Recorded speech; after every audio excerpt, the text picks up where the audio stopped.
I'll try to be as quick as I. Yeah, make sure you've got all the time you need to cover everything. So far as ground 5 is concerned, the analysis that we put forward was, with respect, accurately summarised by my colleague before the lunch. In other words, we say that the scheme includes payment on the early bird basis up front of £150, of which it is clear from the scheme itself only £122 relates to the cost of processing the application. And accordingly, it falls foul of the European Court's decision in Hemming, paragraph 91 that we've set out in paragraph 51 of our skeleton argument on page 36 of the court. And that given that Gaskin is authority for the proposition that the activities of private landlords falls into the same services directive as does the activities of the Hemming shops, the principle must be the same for this as it is for the Hemming activity, and that therefore the excess £28 was not lawfully demanded. The authority's response that they'll give it back is not an answer, because as the European Court held in Hemming at 91, the cost of managing and enforcing the scheme cannot be included within the cost of the application for authorisation, even if the part corresponding to that management and enforcement of the scheme is refunded where authorisation is refused. Now, we respectfully submit that that must be an arguable point of law.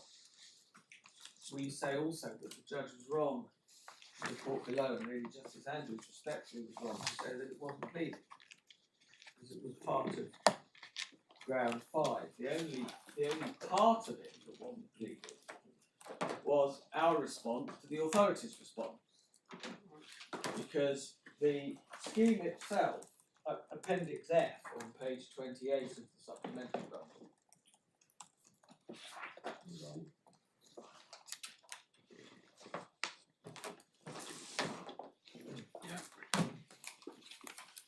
says nothing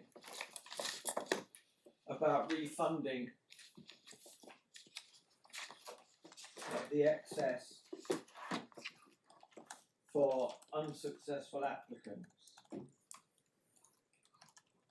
and nor does the identical fee scheme that is set out at page 70 as Appendix I in respect of the selective licensing scheme. There, as far as I can see, that they're identical, even that the figures are more or less identical, not in every respect, but in this respect.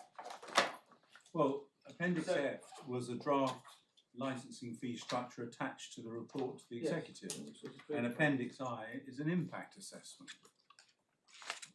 If one goes to page 70 Yeah. of the supplementary bundle, Thank you.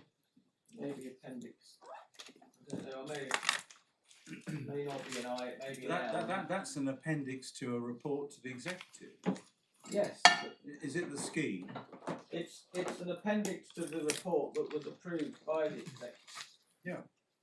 So this sets out the fees that were approved by the executive. Well, is that correct? Because I thought they made a designation. I thought the fees were going to be dealt with separately. Well, the fees were part of the report to the committee. Yeah. The actual decision of the committee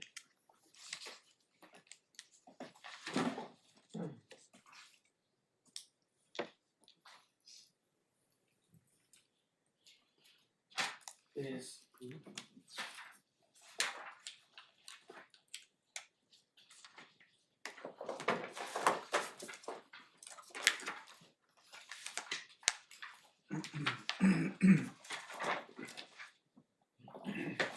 Sorry, my bundle seems to.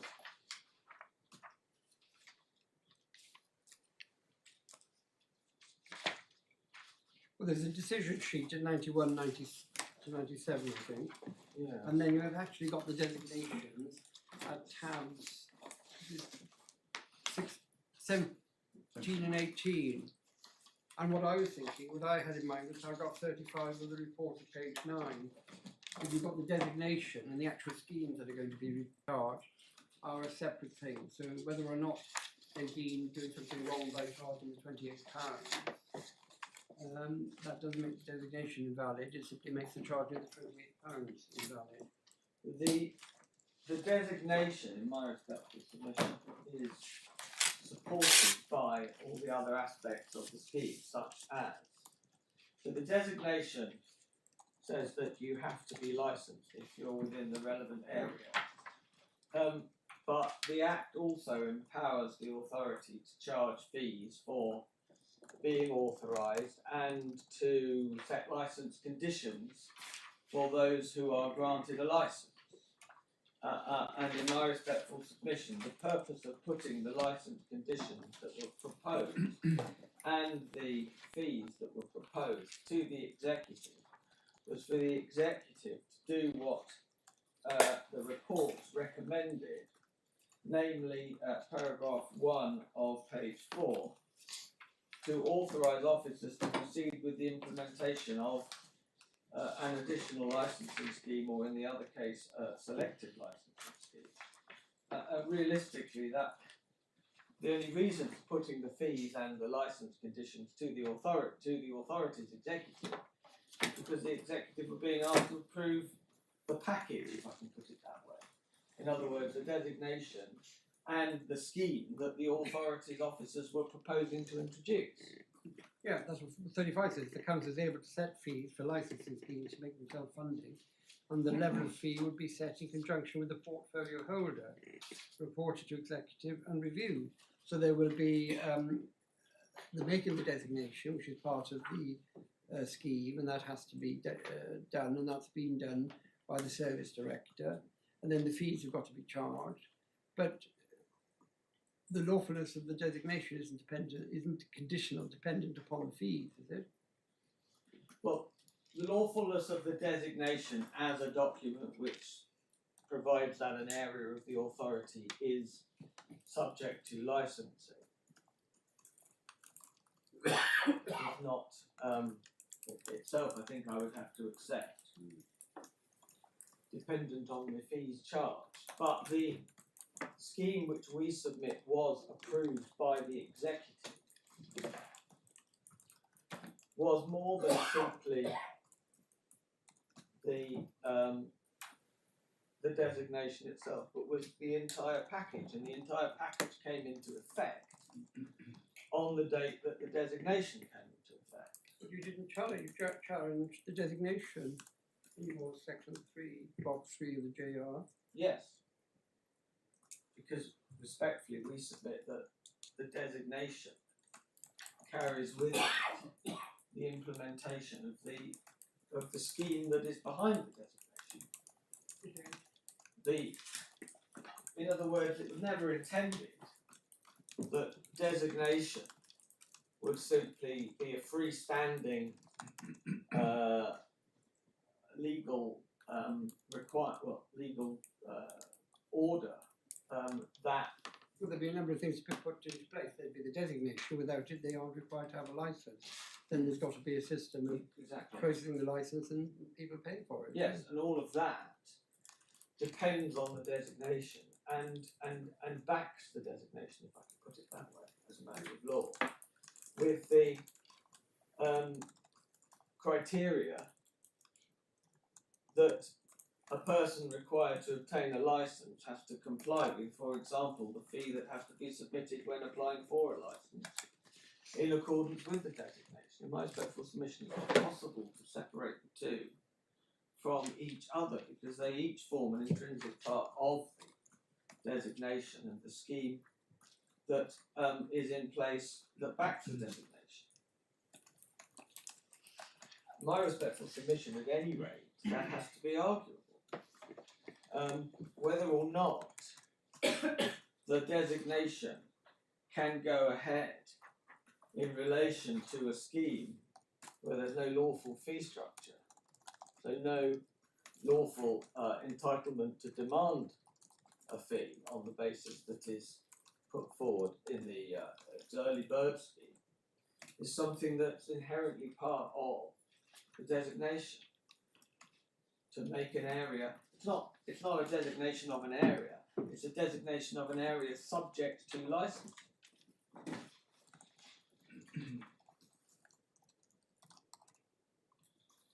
And the two are inextricable, in my respectful submission.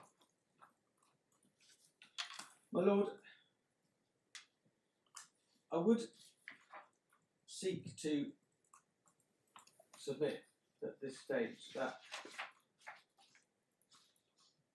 the arguability or the arguableness of these grounds is, as obviously the court is well aware, intended to be a threshold condition, not one that requires detailed argument, but simply which filters out obviously hopeless cases. The fact that Lady Justice Andrews, in granting permission, did so on the basis that she regarded these three grounds as, at any rate, arguably arguable, is, in my respectful submission, relevant. I don't want to descend into the metaphysics of whether something that's arguable is substantively different from something that it's arguable is arguable. But I do stress the point. Well, unless it is different, we wouldn't have a function to perform. Well, in my respectful submission, the court today obviously had to consider the question of standing, which was a separate point from the question of the ground. But in my respectful submission, even if the function of this court is to consider the arguable question of arguableness of the ground, that doesn't mean that it is irrelevant what the judge granting permission to appeal thought herself. And in my respectful submission, if there's disagreement about whether something is arguable, then given the limited nature of the threshold condition in question, it must tend to the consideration, to at least to the possibility or probability that threshold condition has been satisfied, and not simply something that should be left out of account.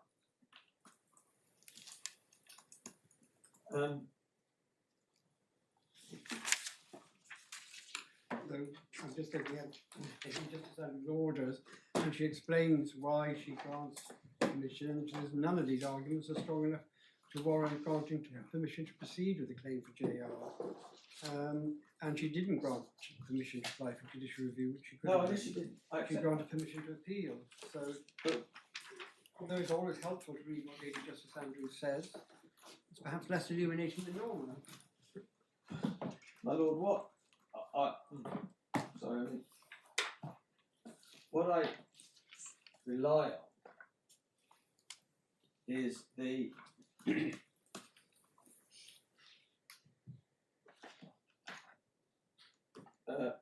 proposition that I can actually find it, page 75. Yeah.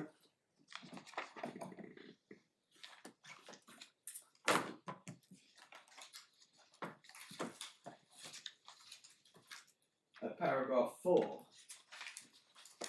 I consider there is an argument with a sufficient prospect of success that the judge ought to have given permission on grounds 3, 4 and 5. Yeah. And it reads on because her reasoning is questionable. Yes. and doesn't seem to have got to grips with the Gaston point, for example. And that's what we're going to do at some stage in the near future. We are going to get to grips with the insolvency problem. All your arguments.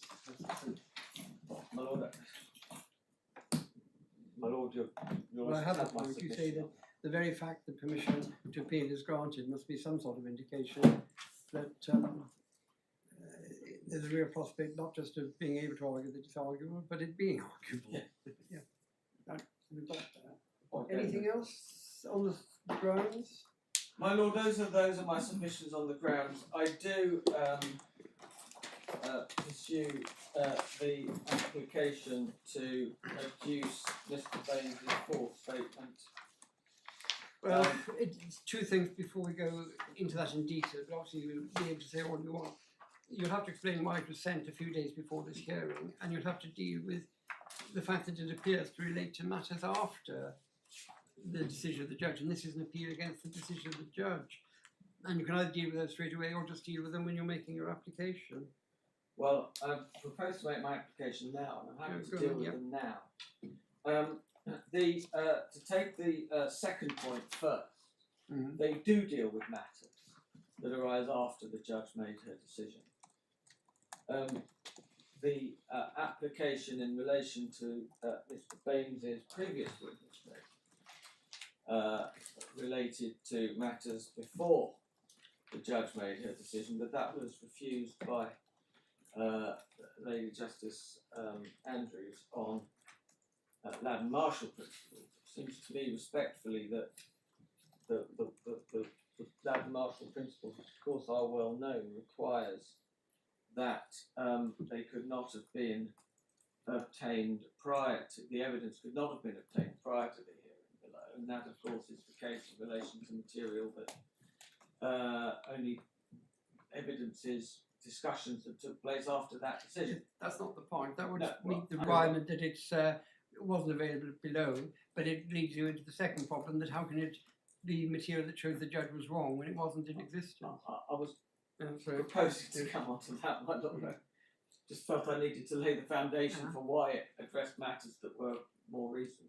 And now I'll come on to explain why in my submission it nonetheless may make a difference to the outcome. And the reason why we say that is that, notwithstanding that it relates to discussion, it necessarily informs what we say is the material, or it casts light on the material that was before the court below, in the sense of the way in which the authority understood Mr. Baines and the company itself to be acting, and the evidence they gave that they had no idea who the company was, or indeed to some extent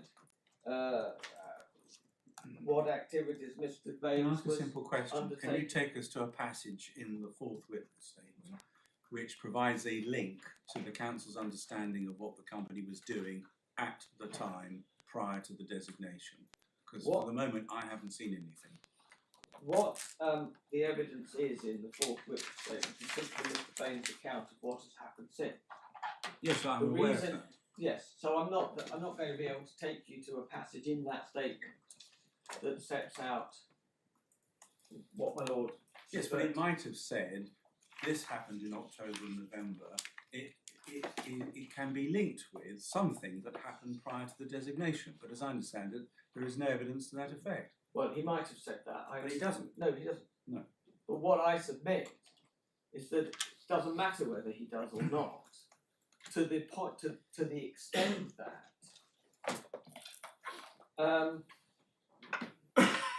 the fact that the council were willing to come to his officers with the most senior paid officer in the council, chief executive, and whose the office direct, is the claimant or Mr. Baines? the claimant, Yeah.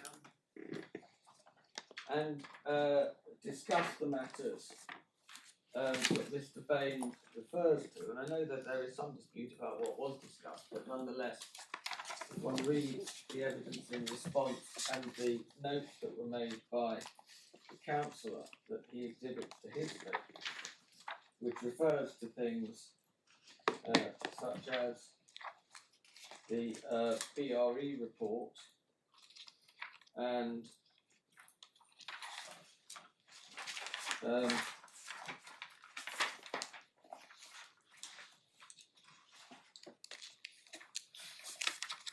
Mr. McLeod's witness statement at page 20. So I thought we were on your witness statement at the moment.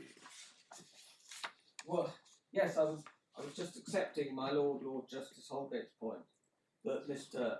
Baines does not say in terms this activity links to anything previous to the decision of the judge in the High Court below. But what I'm submitting is that although there is a dispute between the parties about what exactly was discussed, we can see from Mr. McLeod's contemporaneous notes. I'm sorry, there's got to be some discipline. There's been no application yet to admit that evidence. This is your application to admit your evidence. Well, I'm certainly not applying to admit the defendant. So when we get to that, if we ever get to it, and if Mr. Gallick does make an application for that, then you have the right to reply. But I think you really got to have a really procedural discipline in this case.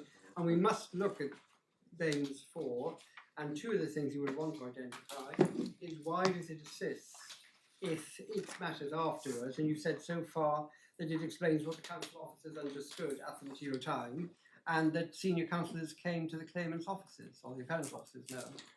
What he says at paragraph 3 of his fourth statement is that ground 1 of this appeal concerns the issue of whether or not the appellant has standing, and I've always said that the appellant is a membership organisation.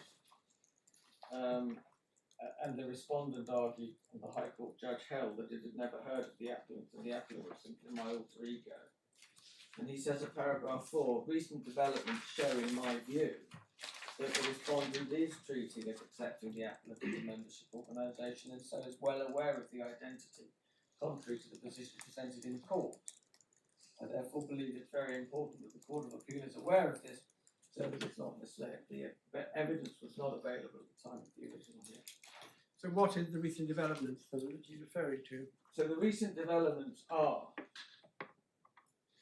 that at paragraph 7, he and members had reached out to local councillors and the respondent in an effort to mediate matters between the council and local landlord or developers who form part of our membership group, and then on the 21st of October, the council's chief executive and corporate director of inclusive economy attended a meeting with the appellant. I was present as well as representative members of the group.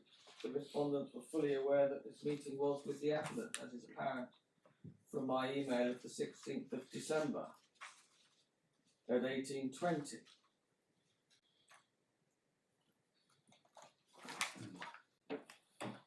And he then goes on to... So I'm looking, is this some of the members of our group, Luton Landlords and Letting Agents, on the 21st of October, yeah? Yes. That's what you're referring to, yeah? Yes. Yeah. So they were meeting certainly by, you say, October 2025. Yeah. You say they had accepted that the appellant was representing other landlords. Yes.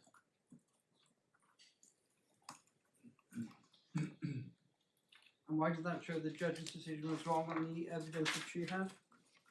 Because, respectfully, the fact that these two extremely senior officers of the authorities were prepared to come to a meeting with Mr. Baines and with the appellant while these proceedings were ongoing, and to discuss matters relevant to licensing,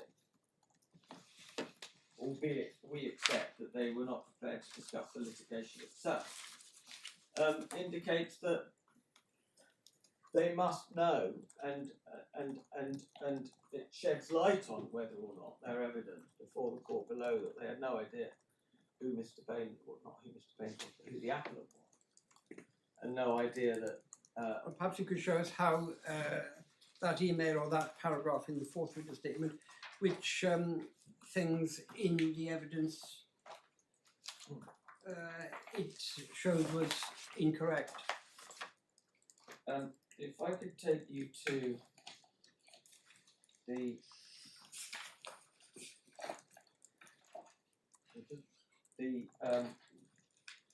third page of Exhibit RB6. I'm sorry, my bundle, and I fear your bundles do not have. Oh, I've got it. You just have the email of the 25th? The email of the 16th 16?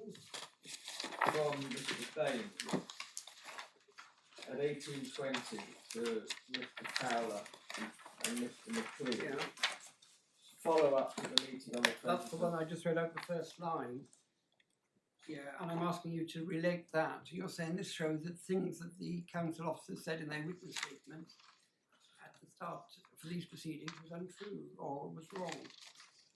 And I'm asking you to link that event in 2025 with the particular statements that you say shows mistaken or wrong or lies or whatever you want to say they are. To put it simply, my lord, the link is that the council, in meeting with the organisation In October 2025, a year almost after yes, the hearing. when the question of permission for judicial review was still unresolved. Sorry, I thought this came a year after the decision. It- No, it's- it's November, 14 days before, is it? It's after the No, High it's a Court. year after. Yes, but we are still in these proceedings in a situation where permission for judicial review has not yet been granted. Yes, but that's on the basis of the evidence that was before the judge at first instance. Yeah. On the judge isn't required to predict the future. No, the judge isn't, but the Well, judge So I'm really sorry, I'm just not following this point at all. The judge refused permission. The appeal against the refusal of permission engages the question of whether permission should be granted. In my respectful submission. The question of whether permission should be granted engages the question of whether the appellant has standing. No, this is an appeal. It's an appeal. We're not dealing with it on the facts as they are now. We're dealing with But against the judge's decision based on the evidence that was before if- the judge. That's if- conventionally how an appeal works. No, I understand how an appeal works, my lady, but the point I'm seeking to address, and it may be that you're against me, in which case there's not Well, I much. haven't followed the point yet. That's No. I'm trying to get it in a number of ways. As I understand it, this is an appeal, and we're looking to see whether a judge in November 2024 came to a wrong decision. And one of the decisions she came to was that on the evidence before her in November 2024, she wasn't satisfied that it was established that at that date, when the claim had been issued, that the person had standing, and you're challenging that. Yes. And you put in a witness statement referring to a meeting almost a year later, and you're saying, well, there we are, that happened a year later. Yeah. And I'm doing my best by different ways to try and connect that to the evidence that was before the judge. Can I try and put it another Yeah. way, Mark? Mm. I think it must have been the days before Part 54 came into force. The way in which a refusal of permission following an oral hearing was challenged was by way of a renewed application for permission to the Court of Appeal.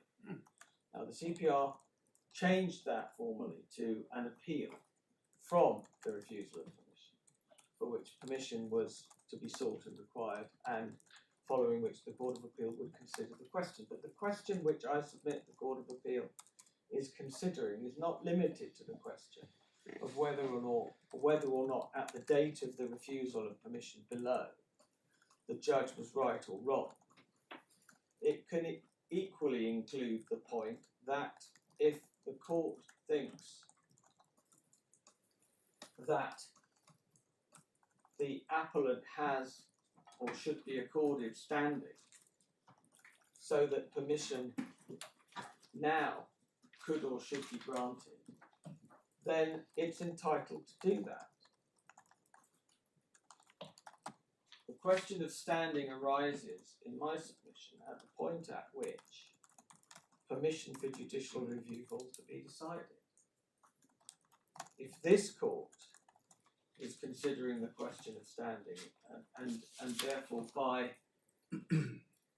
implication the question of permission having been refused should be granted, then it's entitled to take into account the material before it Let's say you're right. as at the date of its decision. I understand. Let's say you're right. The separate question is, could the court take into account new material now for the purpose of deciding whether your client had standing at the time of the designation? Isn't that the relevant question? But in my respectful submission, the designation is not the point at That's which the decision standing you're is- challenging. Yes, but the claimant... You have to have standing to challenge that decision. Yes, but you have to have standing at the time permission is considered, not at the time the decision was taken. Well, you have to satisfy the court at the time of permission that you've got standing, but Yeah. it's standing to challenge the decision. And also it's standing at the point when the claim's brought, not at some later point, surely. Well, the authorities relied on this point in my respectful submission. If one looks at section 31 of the CD Courts Act, it refers to the court shall not grant permission unless it is satisfied that the applicant has standing, has a sufficient interest in the matters, subject matter of the Right, I've got it open in front of me, only enough. No application for judicial review shall be made unless the leave of the High Court has been obtained in accordance with rules of court. Yes. And the High Court, the court shall not grant leave to make such an application unless it, the High Court, considers that the applicant has a sufficient interest in the matter to which the application relates. Yes. So that's all aimed at whether the High Court should allow the proceedings to Yes. begin. And the High Court said, no, I'm not giving you leave. Yes. And I had thought until a few minutes ago that the question for us was she wrong to refuse to give leave? Not whether we would give leave if we had all this evidence before us today. The question before the starting point is obviously, and I wouldn't dispute, that the starting point is was respectfully, Justice Williams wrong to refuse permission. But my submission is that, well, my submission is twofold. First of all, that I've addressed you on this. I'm not going to belabor the point, but just to outline what the submission is in stages. The first point is that the evidence of Mr. Baines can be seen to relate back to the position before she did so, because it relates to the way in which the council has engaged with him, and it should be seen over a period. The second point I seek to make is that when this court considers whether or not that standing should be accorded, it's entitled to take account of material that's before this court. I'm trying to keep my feet on the ground here. I think we've moved beyond looking at the claimant as your client, Mr. Baines, as the alter ego of the claimant. In other words, we're back to the primary solution as to whether the claimant is a representative organisation of its members. Presumably that question should be answered in relation to the interests which it would have been representing to the defendant whose decision is being challenged in relation to that decision. Otherwise, this is getting very airy-fairy. It has to be a sufficient interest in the matter to which the application relates, and the matter to which the application relates is the lawfulness of the two designation orders. Yes, absolutely. But the standing in relation to those matters depends on the evidence, as the Lord has rightly said, of the activities of the appellant company. So if before I give judgment I rush up to Luton and buy a house, I've got standing. Or my lady or lord, if they dash up to Luton, for all I know they've got houses in Luton. No, I doubt it. But I mean, that's the logic. You're saying anybody can acquire standing until the court review is finished, or indeed until the Supreme Court had finished. Well, I'm saying that the material before the court is something that the court's entitled to take into account in deciding whether or not the test for standing is met. Yeah. Anyway, we've read the Baines fourth Is it the fourth? Four. Yes, fourth statement. So we have read it, we know about it, and we have to form a view in due course as to whether or not we think it should be admissible. You haven't explained why it's so late. No, I haven't. My lord, the position is that these meetings took place at the October, and there was then an email exchange in December, shortly before Christmas, and the application was made in January, shortly after Christmas, when there had been further email discussions relating to the appellant and relating to the holding of a further meeting in February. Just coincidence, it's a few days before the hearing. You couldn't have done it in October or November Well, or December. a statement could have been done after the hearing in October, of course, but the reality is one takes a view about when the material is sufficient to avoid making numerous applications to deal with different aspects of it. The fact is that the defendant, the respondent to this appeal, has been able to submit a large number of statements in response. It's not prejudiced in any way. It takes the material in detail in those statements. I take the point about it having been produced at this stage, but in my respectful submission, that shouldn't be a bar to admitting it if it is otherwise material that should be admitted. If it caused prejudice in relation to it having been adduced late, then obviously I would be having to try and deal with that point. But in my respectful submission, it hasn't caused any prejudice, and therefore, if it is worthy of admission in principle, the lateness should not cause that to be decided against the applicant. But I can't advance any additional explanation for the If we time. grant your application, do you therefore accept that you don't oppose the respondent's application to put in all their witness statements? I think that must be So inevitable. you do then, do you? Pardon? So you do then. So No, Mr. Gullick doesn't need to spend time on his witness statements, because if yours is in, you accept that his must go in as well. I think that must be Right, okay. the logic of my position.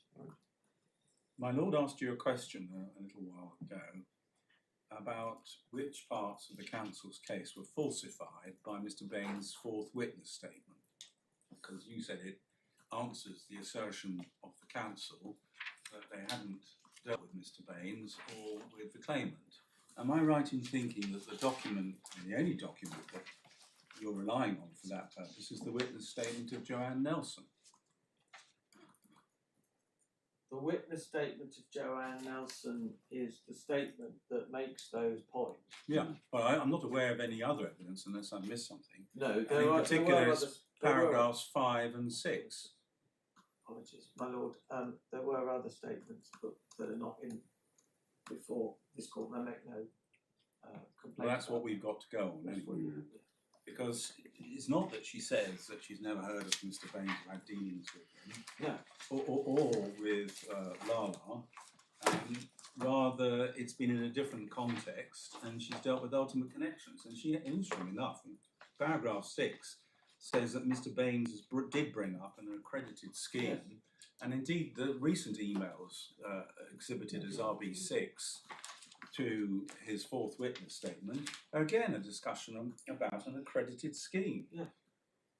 So Well, we've got the context. Yes, and we rely on that actually.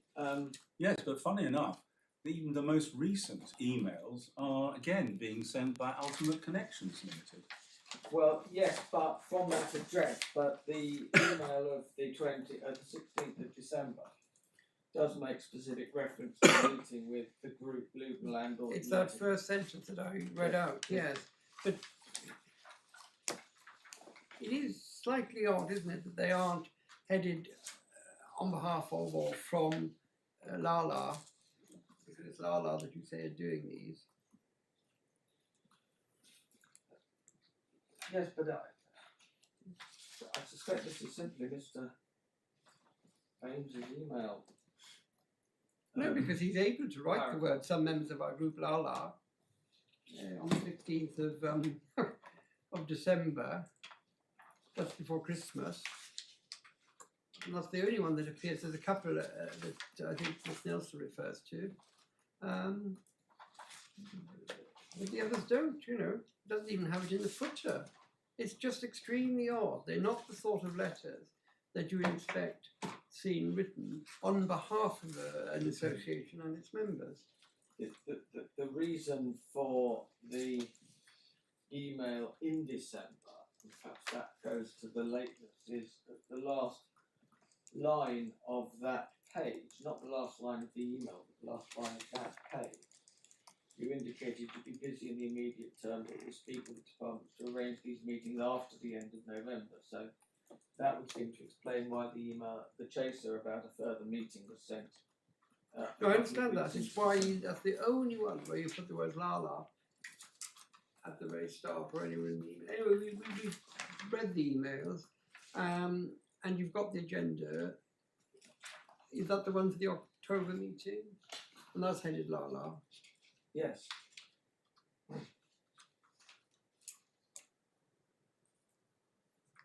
Yeah.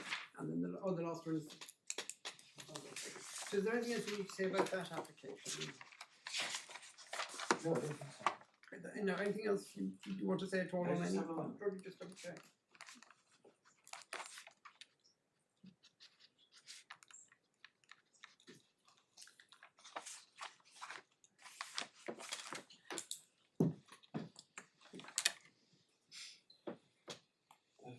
My lord, point is made that by my learned junior, maybe she should have presented the case before, that the emails on the previous page, the email, for example, dated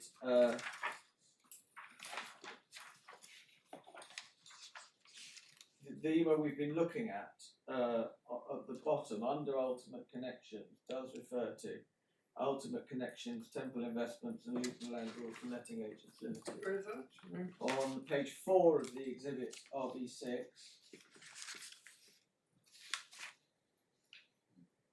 Oh yes, it's got Lala at the end.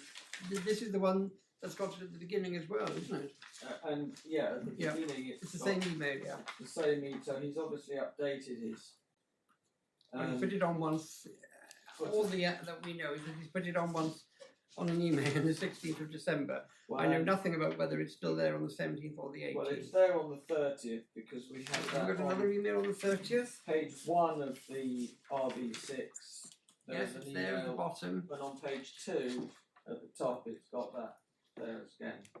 Yeah. How is the recipient going to know who he's dealing with then? I invite the court not to find that he added it for one email. Only. No, I won't do that. You can show me a second one now. I just wonder how the poor recipient knows who they're dealing with. Well, in my respectful submission, they know that they're dealing with the appellant for the reasons that Mr. Baines has explained in his statement. Okay, well, you've got that.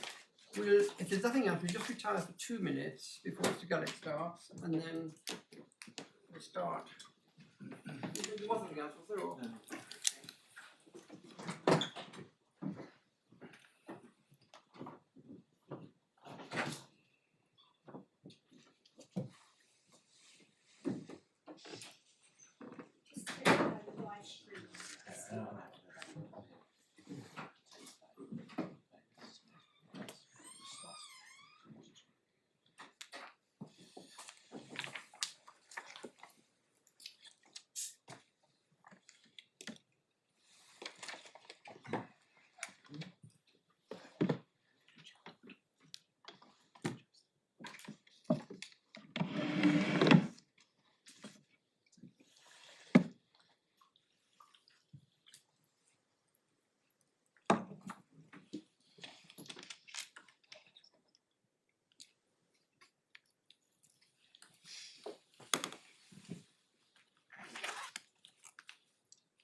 No. I'm fine.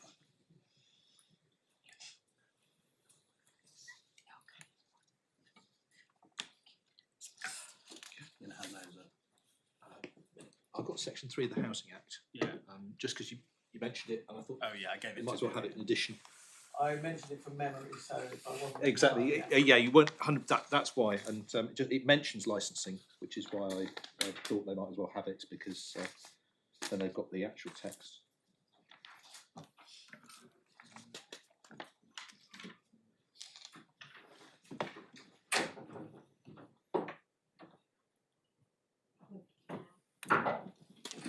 Rise if able.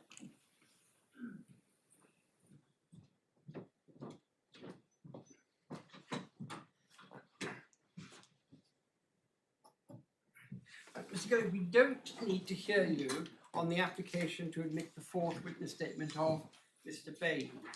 If we admit the fourth witness statement of Mr. Baines, and we haven't reached a decision yet, then we understand that there's no opposition to you putting in your witness statements.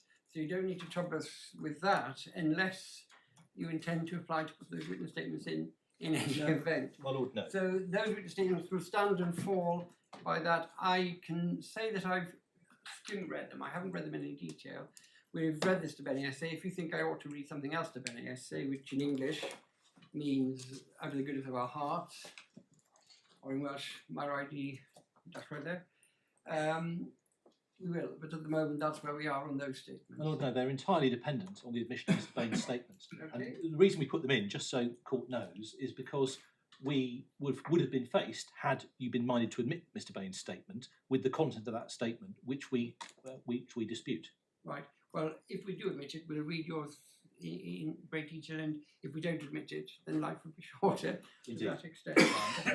Well, you've seen the response to Mr. Baines' statement anyway. So it's really standing in the ground. Yes, And you've obviously heard we've been very helpfully assisted by Mr. Manning, and he's been very patient with all our questions, so you can see the things that are troubling us or not troubling us. Yes.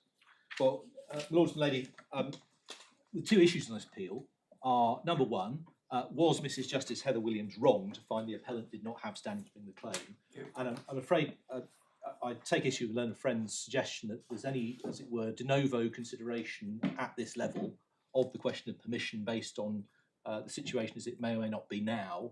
It is the question of whether the judge was wrong. You've seen our submissions about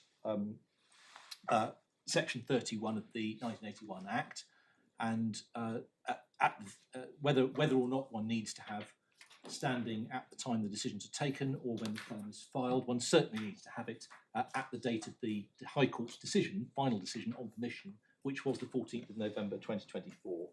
Was she wrong to find as she did? And if she was wrong about that, was she wrong to refuse permission in relation to any of the three grounds that are now pursued?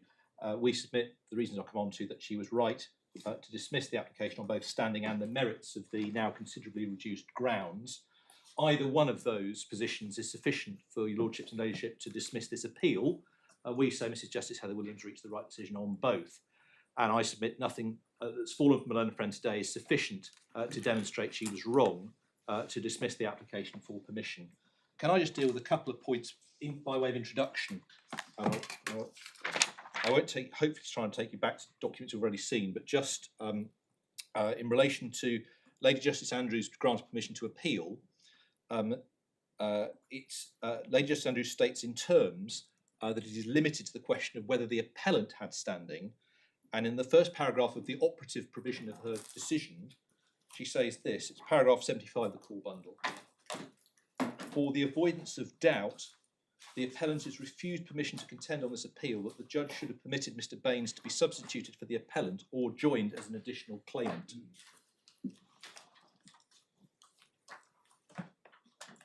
So that question, insofar as the appellant might be suggesting that Mr. Baines should now be joined or substituted, has been definitively determined by Lady Justice Andrews' decision. I see that, but assume for the moment that we decide the judge was wrong and should arguably have granted permission on one or more of the three grounds. it's not for this court to grant an application for permission to join.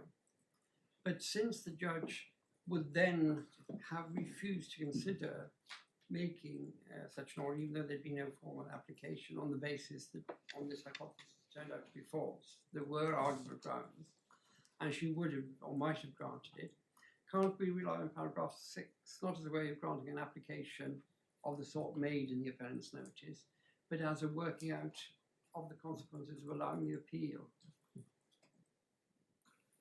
I haven't put that clearly. but- Lord, no, because this case is all about the appellant standing.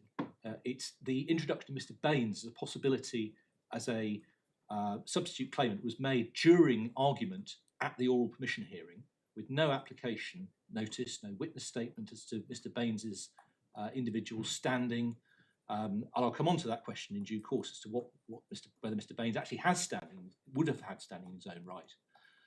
But no, in my submission, this is an appeal about whether the appellant should be able to pursue this judicial review. The appellant and its director, Mr. Baines, have put their eggs into the basket of the appellant, and that is the way in which this case has been pursued. I think I've come across a case in this court where an application was successfully made to be joined as an appellant. Happened at sometime last year. It was in relation to a local. If he was planning, my lord has the suggestion. advantage on me, I'm afraid. I'm struggling to remember the name of the case. I say it was Jones. Well, that doesn't help you in That wouldn't case. help me. Well, I can say that, nobody else can. But Only 5 surnames available. Well, there we are. But you've got my submissions about whether it's now permissible to revive these proceedings on the basis that permission should be granted to Mr. Baines to pursue them. yes, I mean, it is coming back to me. It was a judicial review case, which was fought out in the High Court,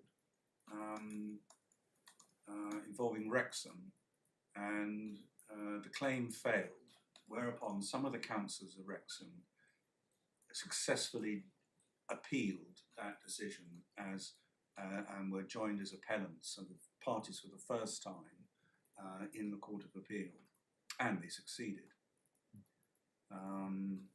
Ironically, the way it's put is that Mr. Baines shall be joined as a second claimant in these proceedings, not as an appellant. Oh.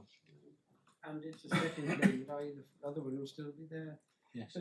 But my thinking was if that can happen in relation to actually running an appeal and getting leave to appeal out of time has happened there, and I'm wondering why my Lord's suggestion is wrong in principle. Because these judicial review proceedings were brought by the appellant, and the question of Mr. Baines' standing has not actually been addressed in any evidence. Mr. Baines, if you look, well, I'll take you to his witness statement to look at what it actually says. He's got, I forget if it's 4 or 5 properties in the areas affected. Well, yes, he doesn't say what type of properties they are, whether he's got standing in relation to the HMOs. He doesn't say, for example, and this is a point, because all this, my lord, ladies, my lords and ladies, all this arose at the oral permission hearing. There was no suggestion Mr. Baines was going to come in at all before the oral permission hearing. The question of whether he personally might have standing, and this is reflected in our skeleton argument, and it's would need to be evidenced. And this is a point I made to the judge at the oral permission hearing, although of course she didn't pursue the deal with the application of joint Baines. But he would need to demonstrate that he personally, not any company of his, owned a rental property or rental properties affected by the designations. And in his witness statement, he does say he's got 4 selected properties and 5 in other areas. That's what he says in his witness statement. But again, He says 5 affected properties, and I'd read that as meaning he'd have to get a licence for them, because that's the only way they would be effective for the present proceedings. well, Anyway, there we are. I can't take the point any further. I think. You say this was all about the appellant standing. Yes. If it hasn't got it, then so be it. Yes. And we shouldn't, you say, worry too much about the justice of the case if there's a ground. Well, it's not just the case, my lord. It's the we are dealing with a somewhat opaque situation. As Lady Justice Andrews recognised in her order, as it were, the situation has developed quite a lot from when the claim form was issued down to these proceedings, where the appellant is challenging Mr. Justice Heather Williams' decision on standing. Yeah. Anyway, a point I'd also draw to your attention is you may be wondering about is how did the alter ego point come into these proceedings? Yeah, and what does this Holgate is exercised by that? Well, I can tell you, as far as I can see it, it was first raised in the appellant's, then claimant's argument for the oral permission hearing. So if you look at page 115 of the core bundle,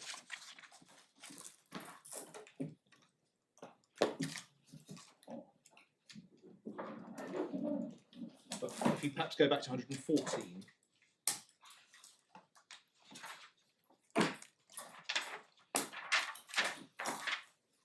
you see there's a heading there, standing and security for costs. And then it said, Mr. Baines has set out in his first witness statement the basis on which the claimant has standing. It's not correct that the defendant had not heard anything about the company. And then over the page on 22, Mr. Baines himself is effectively the alter ego of the company as its sole officer, and he is a person who plainly has standing as a local landlord with properties in Luton. It's not the case the company has no standing. So that was the way in which the alter ego concept was introduced, notwithstanding that the argument, at least the primary case of the appellant, was, and I think still is, that it has associational standing rather than having standing through Mr. Baines. And Lords for Lady, in our submission, these arguments are hopelessly confused. Is the appellant a membership body making representations to the council and representing the interests of its members with associational standing to challenge these decisions, or is it the alter ego of Mr. Baines? And we submit that you can't run both those arguments because they are fundamentally inconsistent. And as my Lord Justice Lewis, I think, said, if one sets up a company and it causes it to bring a claim for judicial review, one has to say why. And on the premise that this is the alter ego of Mr. Baines, and if this company is bringing the claim for judicial review as the alter ego of Mr. Baines, there has been no explanation as to why it is bringing these proceedings. It's your eye if the company doesn't, on the face of it, have an interest itself in the subject matter.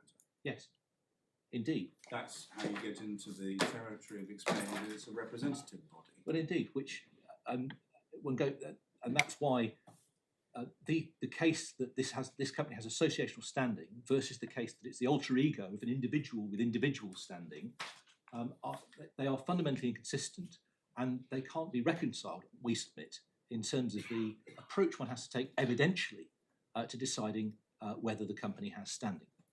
If we then focus on, I call it representative interest, because they're acting on behalf of other people rather than associational standing. But assuming we're looking at that, the high water mark of the case against you is there's one line in Mr. Baines' first witness statement which says it has, at the date that he wrote that, 31 members and yes. so on. I know there's lots in that witness statement that is simply not true, and there are things that should be said that haven't been said. I understand all of that. At the end of the day, he says there were 31 members, and the solicitor whose name I've now forgotten said he knew it as a group because he'd spoken to the group. Yes. The high water mark, was the judge right to disregard that evidence in favour of the absence of the evidence that she was looking for? Well, Lord, yeah, the judge was right to point out that let's go to Mr. Baines' first witness statement, which is in this commentary bundle, I think.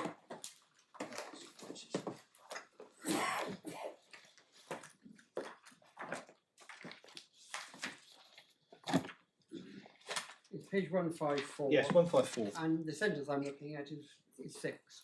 Yes. Well, if you look back at 3, you see. And this is a point we made to the judge, and which the judge accepted in her judgment. I won't take you to it. It's the point about the absence of supporting material. Yeah.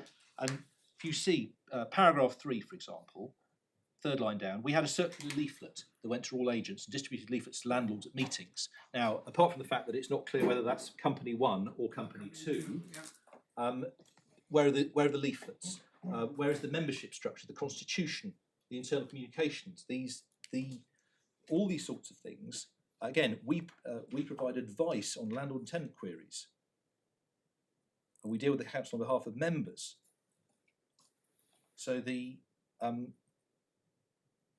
judge listed, and we've set out in our skeleton argument, and I won't repeat it because it's in the skeleton argument, the types of material that one would expect to be exhibited in these circumstances if this was a representative body with associational standing.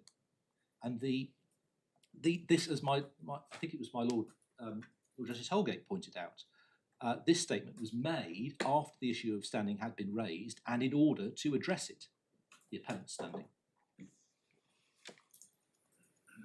And the judge was entitled, and we submit right, to find that the absence of material that one would expect, even material Mr. Baines referred to, such as the leaflets sent to prospective members, the absence of material one would expect from a established campaigning group with associational standing was striking. She was not, in my submission, required to accept standing on the basis of Mr. Baines' assertion in his witness statement, not backed up by the sort of supporting material to which she referred in her judgment. And you say 51 of her judgment is an adequate explanation for not accepting.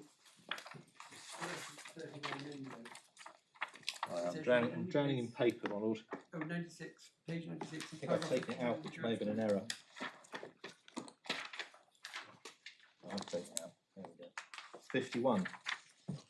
Yeah. Yes, well, given what precedes it. Yes, but that you say is enough, because I was focusing on, despite the lack of everything else, despite the fact the dates are wrong, despite the absence of the reference to the first company, he does say there are 31 members. Yes, he does. And she says in her judgment that that's outweighed by the matters referred to. Yes. And you say that's enough. That is enough, Lord, in our submission, and it was, and the judge was right to find that it was striking. Just one point, while we are dealing with the material that was exhibited by Mr. Baines, because I think in fairness to the appellant and learned friend, I ought to mention it, is there was some discussion about the email footer. Ms. Nelson, in her witness statement, says at paragraph 8 on page 194 that it appears that Mr. Baines started using Luton landlords and letting agents in his email footer at the end of January 2024 after this claim had been issued. Although the point that my Lord Justice Lewis made about how does one know what company these emails are from, given that they're from the Ultimate Connections email address. Ultimate Connections is not a manufacturer of widgets. It's an estate agency and management company. So the point, the inclusion of Luton landlords and letting agents is one of a number of companies at the bottom of the email footer, when the main footer says Ultimate Connections Limited and the domain is Ultimate Connections Limited. It doesn't take us any further, but I ought to point that out because it is January 24 that he appears to have started using Luton landlords and letting agents in the footer.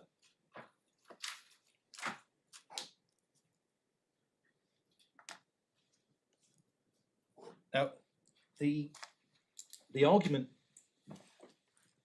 the alter ego argument, if I can address that as well, because I think I need to,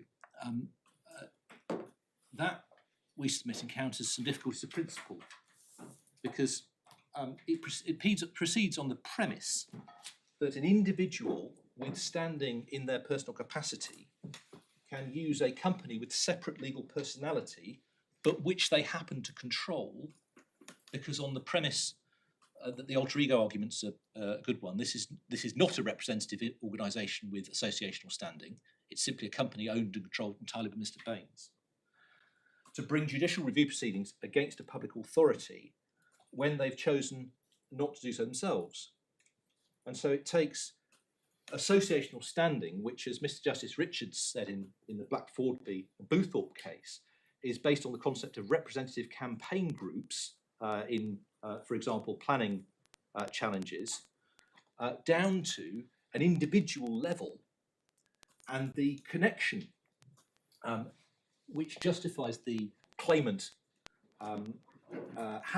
which results in the claimant having standing in these circumstances is simply its connection with the individual who happens to be its officer. It is not acting in a representative capacity in the same way that the campaign groups in the authorities that you have seen were. So if you've got a campaign group and you don't have a company, it's an unincorporated association. I think we've got past those cases which doubted whether such an association could bring a claim. But typically, the way the claim form is drafted is it's brought by a particular individual on behalf of the association. Group. Yes. So quite legitimately, a company structure might be used in order to provide a coherent structure for representing the. Well, that's what happened. That's what associational standing from Blackford be onwards, and as the divisional court held in the Good Law Project case. There's no need for a company to represent one person.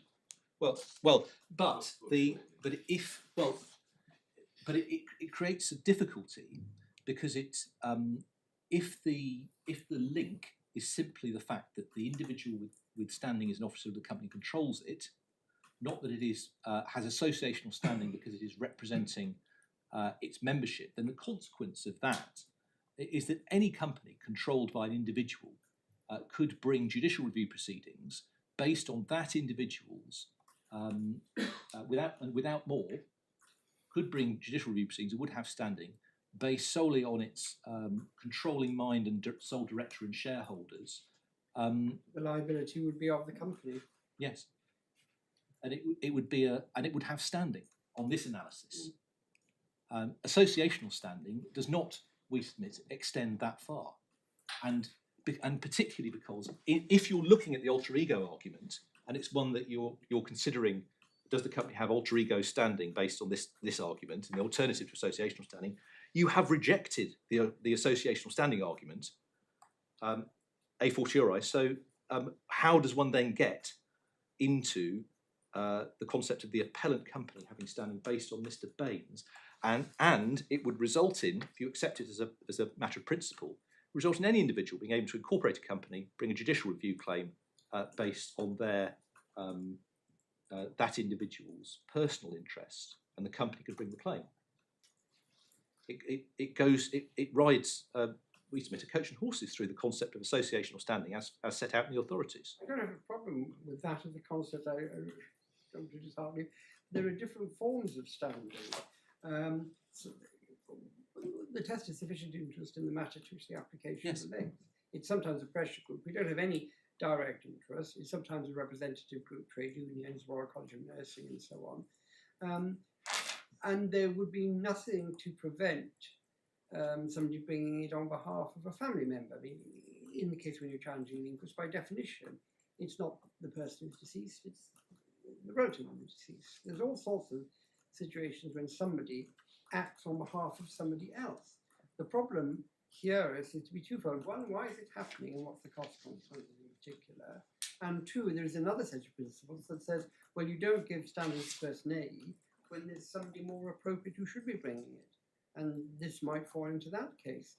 So if you're going to do it this way, and it's not what was suggested, I'm going to bring a claim because I've got a house, but I won't bring it in my own name. I'll get a company, and I'll call it Company X, and they will bring it. You do wonder why, and you do wonder what the consequences are, and you do wonder whether or not the obligation of candour on a claimant does require that to be explained. Defendants are under all sorts of obligations of candour, but so too are claimants. Anyway, those are just ramblings. Well, beneficial ones, if I may say so. But the point is that in this scenario, it runs down to the absolute bare bones of the fact that this is a company which is controlled by Mr. Baines, and that's it. Yeah. Even that, though, on the evidence that we've got, does beg, as I tried to ask earlier today, the question: what on the evidence is the relationship between the alleged alter ego and the members? Well, indeed, that's why you can't. One can't necessarily assume it is an alter ego situation. But I think to get to the alter ego situation, you have to reject the associational standing argument, But if you've Yeah. done that, Yeah. then then you're into I see then you're what into the territory of, well, if you've got the evidence to do what it. is the reason for this for any company? So Well, when- it's yes. one thing to have a company which says it's representing 31 members, but that's not enough. You've got to know what was the company doing. Yes, precisely, and that's what. About conflict of interest.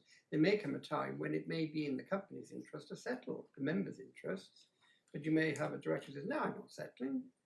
Not on your life." In fairness to the appellant, I don't think that any of the members, the purported members of the association, were formerly members of the company. And that's the point we've No, made. but the company's formed to act in their interest. Yes, isn't it? well- So they've got to act in their interest, not in the interest of one of them. They could, for example, agree that the director won't be liable for any contributions, but the other members will have to fund the lot. It's just odd if you've got a company and yet it's being run for the interest of one person. Anyway, we've got all of these. Your simple point is this is an appeal, and the judge, you say, has set out the reasons why she didn't think there was standing for this applicant and this appellant. And insofar as there are things in his first witness statement that seem to suggest the contrary, she's explained why she doesn't put any weight on it, and you say that's essentially a matter for her, and we can't see any reason, you say, or we shouldn't find any reason why she's wrong. That's basically was it, isn't it? indeed, my lord. Yes, in a nutshell, yes, her decision wasn't wrong, Yeah. and the So what about the grounds? Is that appropriate to go into the grounds now, or do you have more to say on standing? let me just. Many people have written books on standing, but there comes a time. Lord, and I've been reading a number of books on standing, and you've got the result in the respondent's new bundle, but Right, okay, perhaps I will read that then. that's on the question that my lord is on the question of when one needs to demonstrate standing. Yes. And De Smith says it's at the time permission is granted or refused by the High Court, which reflects what Mr. Justice Scott Baker first said at first instance in the ex parte Moses case in 1999, which was on appeal, the sort of review by the Court of Appeal that my learned friend referred to under the rules of the Supreme Court, which we're not 25 years on, we're in a different scenario. Yeah. What about the grounds then? Is there anything you want to add on the grounds? Sorry, let me just have a look at my note on the.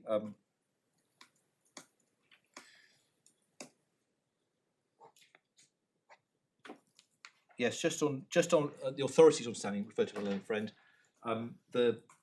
They don't assist for the reasons I think that the court put to my learned friend in argument. The Hynott case it doesn't deal with standing.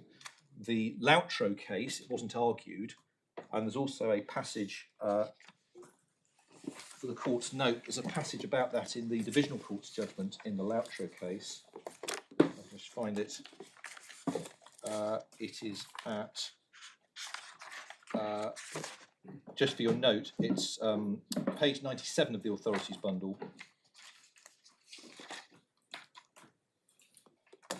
where the divisional court noted that the point about the Mr. Ross versus Winchester group hadn't been argued, and it was an assumption that Mr. Ross had a sufficient interest. Yeah.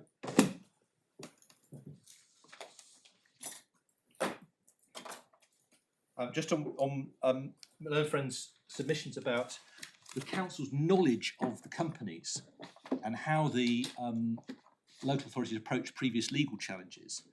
Well, we submit that that is not relevant to the question of whether they have a sufficiency of interest in the subject matter for the purposes of this test. The question is do they have an interest in the subject matter? And the primary argument at least, is associational standing. That's not determined by the parties. That's a question of what is the position objectively.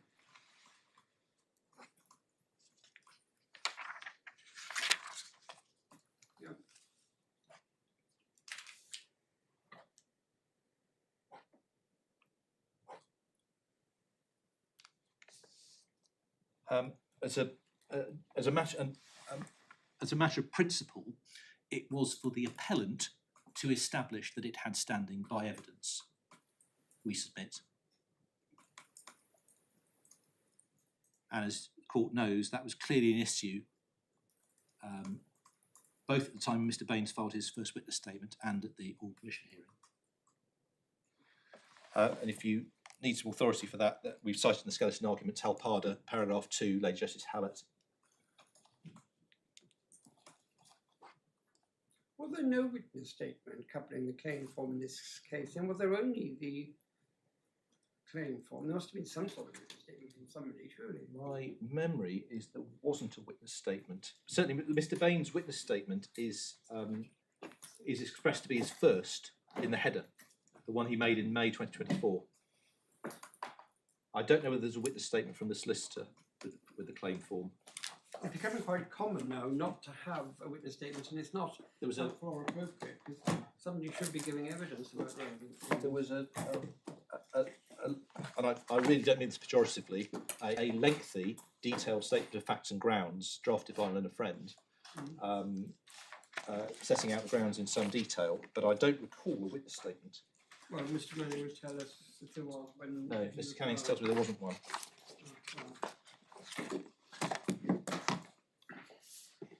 But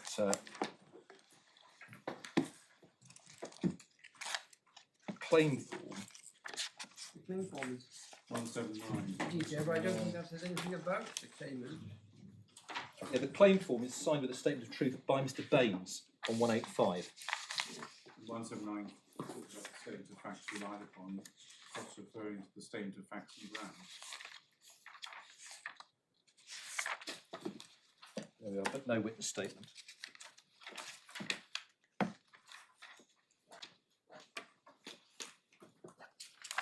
Because the whole thing is odd, because even the pre-action protocol, which normally follows a letter, it says that they're acting on behalf of instructions from Lala, but there's no bit describing the claimant or why they've got standing. I don't remember anything in the claim form, but I'll have a look again before we reach a My lord, if decision. it assists, there was a in section 10 of the claim form, page 184, in the box, reasons why you've not supplied the document and date when you expect it to be available.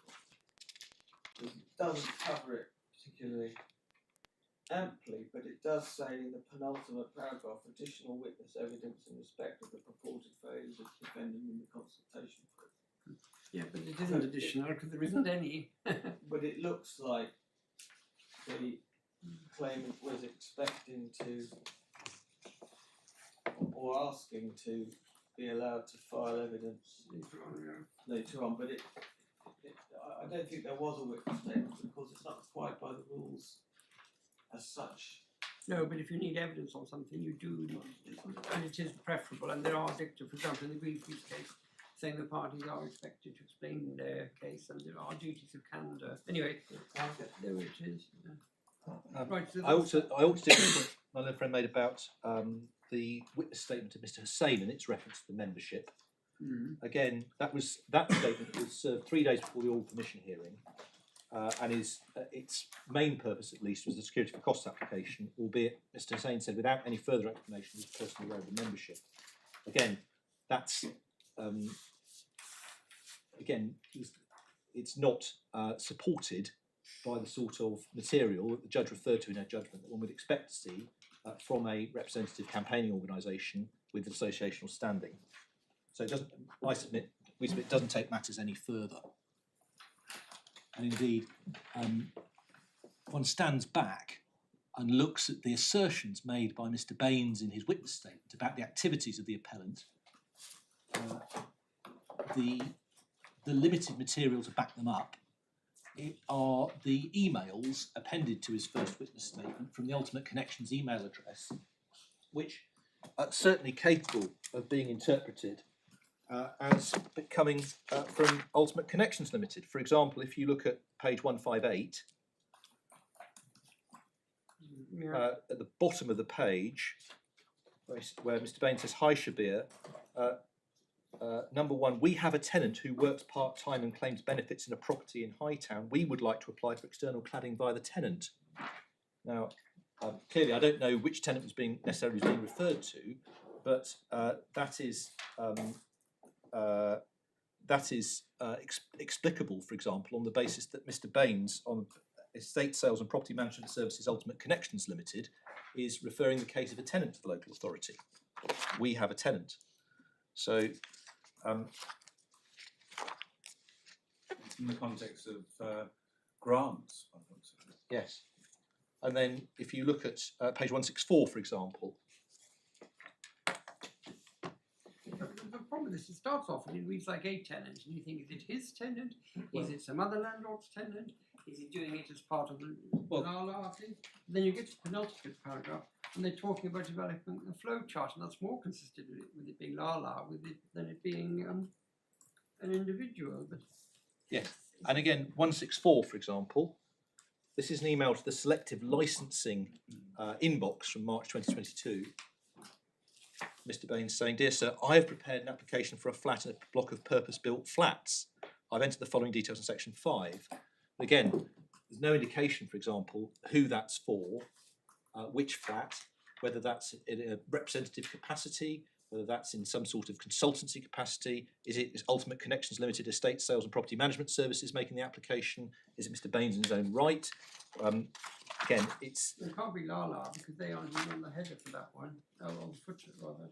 but the point is that these emails are the material supplied by the appellant to support the case on standing, and they are the only material. It's the material appended to Mr. Baines' witness statement, and all the activities Mr. Baines describes, as the judge said, just not there. So what about the grounds then? Are you going to be able to assess Yes, that I'm on going the to grounds? turn to the grounds, and also, yeah, I think I've dealt with those points. Sorry, I'm just trying to make sure that Yeah, do you I've dealt understand? with as much as I need to deal with. But unless the court wants me to assist any further on standing, No, we have those to move on. Yeah, No. yes.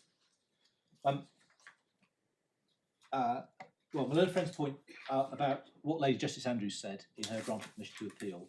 I'm not going to get into the head of a pin arguments, but the short point is it doesn't assist him. It's not determinative, and We've got to decide she- whether it's arguable, whether well, the indeed. judge was wrong to say And- it's not arguable. and Lady Right. Justice Andrews herself took the view that she wasn't deciding whether it was sufficiently arguable, and that's no doubt if she had done, she would have said, for example, I had there been standing, I would have granted permission and remitted it. Yeah. The question is what your lordship's ladyship think of these points. So we have grounds 3, 4, and 5. We have the data point, the money, what one might call the money point, and we've got the Gaskin fee point. Yeah. The fee point. So, ground 3, important to bear in mind, is a rationality challenge. That it's irrational for the local authority to rely on a report specific to Luton, VRE report, prepared in December 2019 for the purposes of decisions made in April 2023. So that's the proposition that's being put, irrational. That's the bald headline proposition. And we submit that the Malone Friends' secondary way of putting it, relevant considerations, ultimately collapses back into the rationality argument. I think for the reasons that my Lord Justice Holgate puts on Malone Friend, it just collapses back. Perhaps it was my Lord Justice Lewis, but it just collapses back. It's a rationality point. We submit that it's not, it doesn't enhance the arguability of this point, that the maximum duration of the scheme before renewal is 5 years. That doesn't demonstrate or support the argument that it's irrational to refer to a report from December 2019 in a decision taken in April 2023. Malone Friend has to go back to this type of point because there are the statute and the statutory instrument don't provide timings for the data, and indeed, insofar as the word recently is referred to, it's referred to as my Lord Justice Holgate I think pointed out, in the migration category in the selective licensing statutory instrument.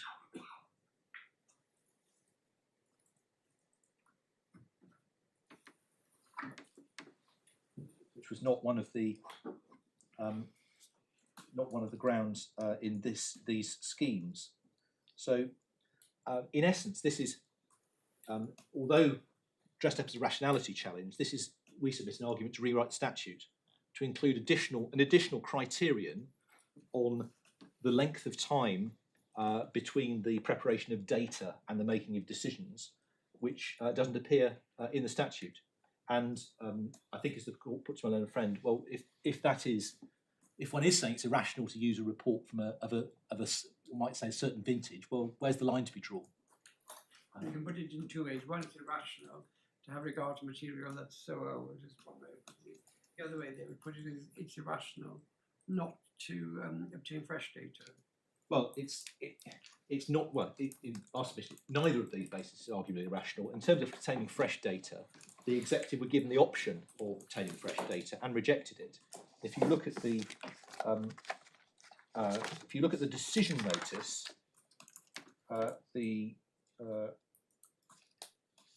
if you turn to page 91 of the supplementary bundle.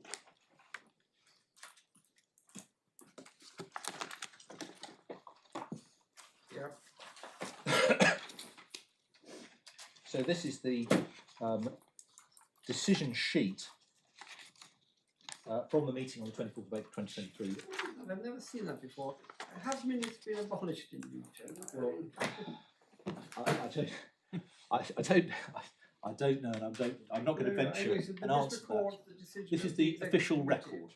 This is the official record. And unfortunately, the heading's been copied off. Yeah. But as you see if you turn over the page, you've got the subject matter, you've got the reference, you've got the resolution and the reasoning, and then you've got the heading which says, I think it says other options considered. Other options considered is the final column. So you see, for example, page 93, in the other options considered column, it says executive could instruct officers to refresh the BRE stock modelling report, etc. So that was another option considered. It was in the report and it's in the decision. And in our submission, it's not arguably irrational for a local authority in these circumstances to decide, particularly when there's a further delay, and B, a further report may, as the wording of the decision says, provide no additional information to assist the executive in reaching a decision. The fact that other local authorities might do it a different way, my learned friend might, if he was doing it, do a different way, Mr. Baines might do it a different way, it's not arguably irrational to do that. The executive, as the court's noted, were given the option. And as I think my Lord Justice Holgate said, it was a matter for the executive whether to wait to obtain further data, to do the fresh survey, and it's not irrational that they decided not to. Also, the remaining context of the officer's report to the executive needs to be borne in mind, including, for example, I think as my lady pointed out, is it paragraph 19 of the first report dealing with the volume of complaints. So one needs to look at if you look at page 6, this is the HMO report, where it says the council continues to receive complaints across the borough about HMOs, averaging at 221 per year since August 2018, when the previous additional licensing scheme ended. So there is material within the reports, when you read them as a whole, which goes beyond the date of the BRE report. And really the question comes back to the BRE report point. Is it irrational to proceed to make this decision based on a December 19 BRE report? And I think the only data that my own friend identified as being as much as 7 years before the decision is the antisocial behaviour data from 2016 and 2017. But in any event, of course, any data provided to a local authority in a report about the past will necessarily be old, because it's past data, needs to be collated. Can I take you to paragraphs 59 and 60 of... Oh, sorry, I've already made the point. Fifth for your note then, paragraphs 59 and 60 are the paragraphs of the paragraphs that give the executive the option of getting further figures. Oh, right. Paragraph 51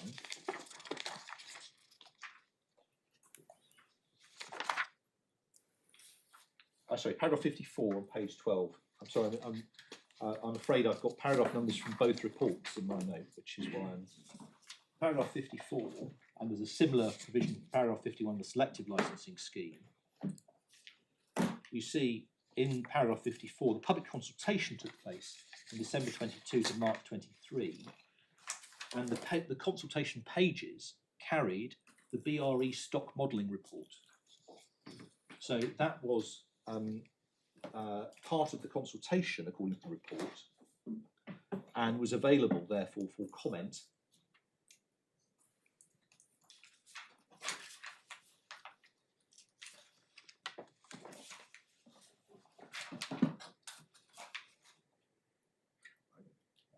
Can I? Whilst you're pausing, can I just double check the selective licence? Yes. Designation is 225. I just wanted to check which wards it applied to, and it helpfully says this designation shall apply to the whole of the area edge black on the map at Annex A. So I hastily turned to Annex A. And it's not there. It's just not. Is it Southport only, or is it Southport, Hightown and Dallow, or? I think it's Southwood only, Just but, Southwood but only. I'll be Double correct. check that just so that I know. I'll be corrected if I'm wrong on my feet on that. Was the whole of it? Yeah. One of them Southwood, one of them's everything. Yeah, sorry, you're dealing with the report on. Yes, report.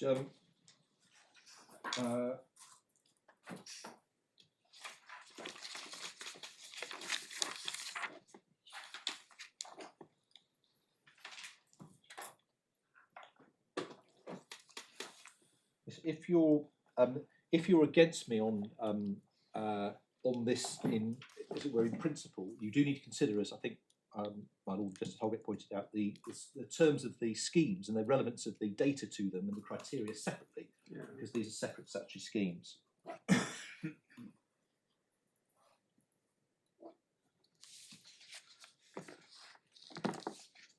My learned friend, probably a good point to hand it up. My learned friend referred to Section 3 of the Housing Act, and I just thought you ought to have that. And it says that local authority must keep housing conditions in their area under review with a view to identifying any action that may need to be taken under any of the provisions mentioned in subsection 2. That includes Part 2 licensing of HMOs and Part 3 selective licensing. But the last such review was the 2019 BRE review. Well, in terms of the, well, I'm not sure I'm not sure it's necessarily a statutory review, but it's a report. As far as my other friend said what Section 3 says, it does mention. Yeah. My other friend didn't say that. No criticism of him because he was doing it from memory. Yeah. But it does mention licensing and selective licensing within Section 3. The last one we've got, I mean, my memory is excellent, that's astonishing. But it's the last Section 3 review exercise we've got is the 2019 BRE one. Well, I'm not sure that was that's a review. It says the local authority must keep housing conditions in their area under review. I'm not sure the BRE report is necessarily a review for the purposes of Section 3. It says it was.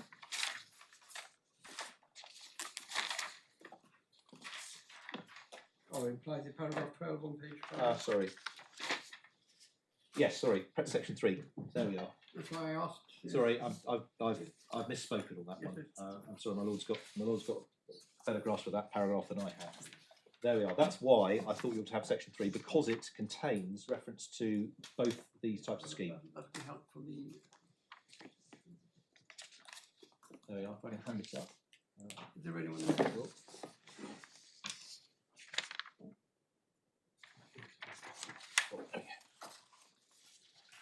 So that's the data then. What about the financing? Now, We were struggling to understand. well, there are two aspects to the financing argument, as I understand it. One is the early bird fee point, and the other is what one could headline as the £37,000 saving point. Yeah. Now, the early bird fee point, the answer is the point that my Lord Justice Lewis made to my own friend in argument. It's the point the judge accepted, which is that you have to read the material in the relevant paragraphs as a whole, and the early bird fees necessarily are a discount There are other ancillary points which may be made, including, I think, what Lord Justice Holgate said about the fact that these are predictions. Of course, hypothetically, one could have landlords every landlord could refuse to comply and not apply for a licence. Hypothetically, there might be, on the other balance of the scale, many penalty notices issued and large amounts of money coming in. Or hypothetically, no one could apply for early bird fees, and everyone applies using the higher fees. Hypothetically, everyone applies on the early bird rate. That depends on. When we're talking about being able to pay for the enforcement function, is it just the enforcement function in the sense of going around and checking that the landlord has applied for a licence, or does it also extend to checking that the conditions vis-a-vis the state of the tenancy or state of the property is complied with? I think the answer may be being provided behind me. I'm not sure the answer to that. I'm not going to. Because if it's enforcement in the sense of are they licensed, there won't be any costs to enforcing, because they've got the early bird scheme. But if it's wider and enforcement covers the kinds of conditions we've seen attached to the licence, they still have to have staff to go and double check with the borough tenants. I think it's enforcement of conditions as well as the existence of a licence, because otherwise one would not know whether the conditions are being complied with. So the answer isn't that it's bound to cost really £28 because by definition everyone will have signed up. It will be that it's obvious in your submission that given that if you did sign up there'd be a reduction, that it couldn't to that extent cover costs. No, £28. Yes, £28 is not the cost of enforcement. £28 is the difference between the early bird fee and the amount calculated as being the cost of processing. Well, the 122 is processing. Yeah. And the £28 is enforcement. Well, it's the balance. It's the balance of the early bird fee. It doesn't represent because the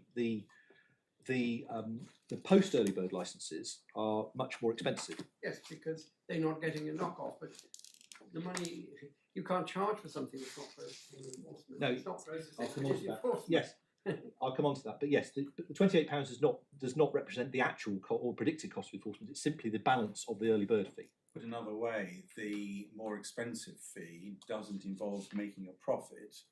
The balance there above the processing costs relates to enforcement and administration of the scheme. Well, that's how the statute is. That's how the scheme is supposed to work. Yes. And what about Mr. Manning's point about the financial calculations included in the report, page 15, are based on licensing and the discounted rate? He reads that as saying you're assuming it's going to make ends meet, that it will be balanced net nil position on the basis of the discounts, and that can't be right. Everyone accepts now. Yes. Well, I think firstly, I'm not sure this particular argument. I'm not sure this particular argument is pleaded, but in any event, the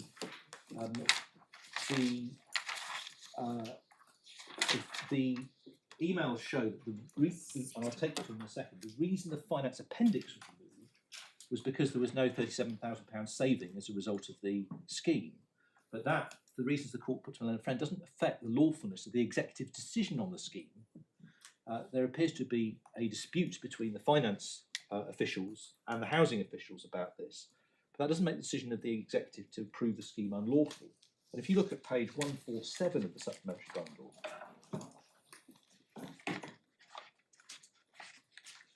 see some correspondence about this question with the housing officers. Perhaps you give the page reference? 147 supplementary bundle.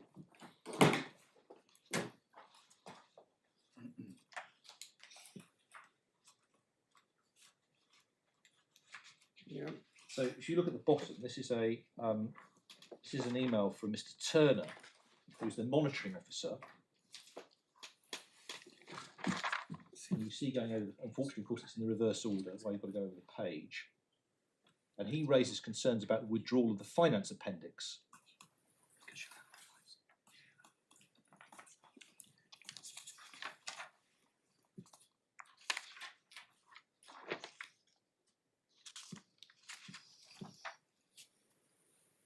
No, he says it, yes. The only way you could make a statement is by generating a profit. You're not allowed to do that. Yes. And you see the answer given by Mr. Moon, the Service Director of Housing, at the top of the chain, back on page 147.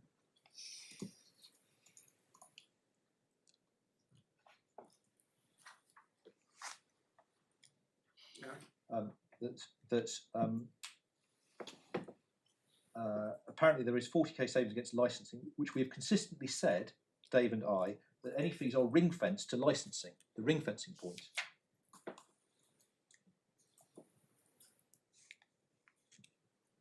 So he said the finance officers wouldn't clear the report, you need to get it cleared. But that issue as to the location of the savings referred to by the finance officer does not render the executive's decision to approve the proposal to make the designations unlawful. So is it that the finance people have got the wrong end of the stick? Is that what it boils down to? They want to choose the scheme for savings and they can't. And so that was taken out. I mean, Well, look, I can't really give evidence other than say what the emails say. yes, there is a recent decision of Lord Justice Singh saying that, you know, courts should not be trawling through emails like this. We shouldn't be trying to guess whether a council is using selective licensing funds or budgets in a particular way. It is your duty, having criticised Mr. Baines, it's only fair to criticise your clients too. Have you explained this in a witness statement? I don't think so, because we're at the summary grounds stage. Doesn't prevent you doing it, and you run the risk then that it'll be arguable. Well, So you will there we are. that's say- all you've got. You haven't got any more than that. But there's no, and well, there's no page witness statement. 147 you say, which makes the point you would invite us to find that it's what was said in argument this morning, that in fact finance have got it around their neck. Well, if there's a you can't save 37,500 from charging licensing fees and using them for something else because you're not allowed to. well, irrespective of the dispute between the finance officers and the housing officers as to the appendix, it doesn't render the executive's decision unlawful. Because that was done on the basis that it would be fully funded, or would hope to be fully funded, save for the birds. Well, that's a separate point about the other bird point. Yes. Okay.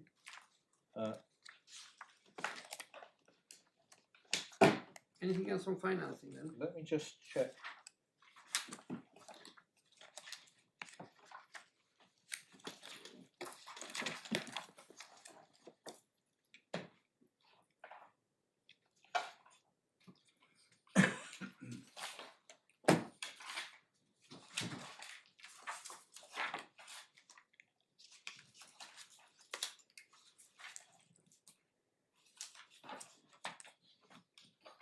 Yes, just one, and I'll be as brief as I can. It's in the summary ground, paragraphs 52 and 53, dealing with the fees point.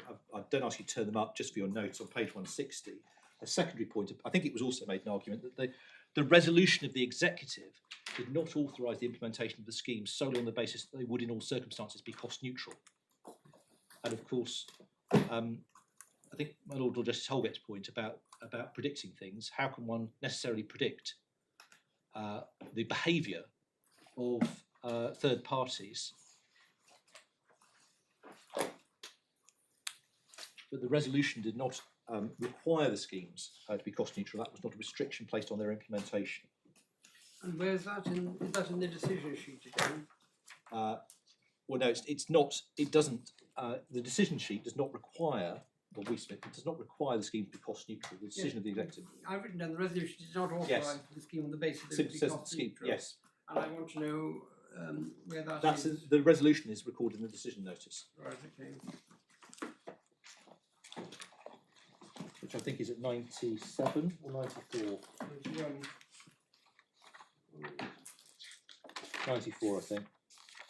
92. Yes, the service direction be authorised in a consultation with the portfolio holder to proceed with the implementation of an additional HMO licensing scheme.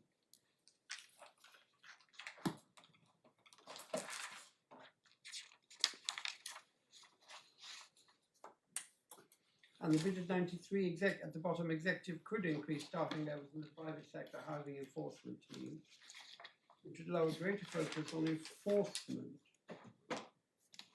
That's an alternative to the scheme. Yes, but what is the alternative there? There are obligations and civil penalties dealing with the conditions of property, is there?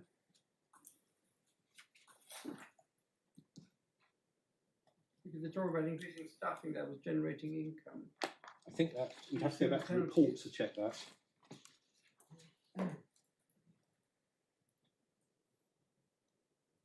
Because they're saying one option which they discounted was to go for other forms of enforcement. Yes, it's paragraph 61 on page 14. It's a slightly longer paragraph.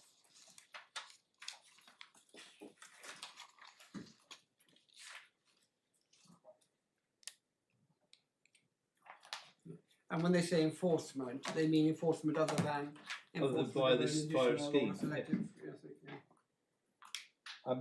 I think that's unless there's anything further on fees. Suggest Sorry. a point about where does the money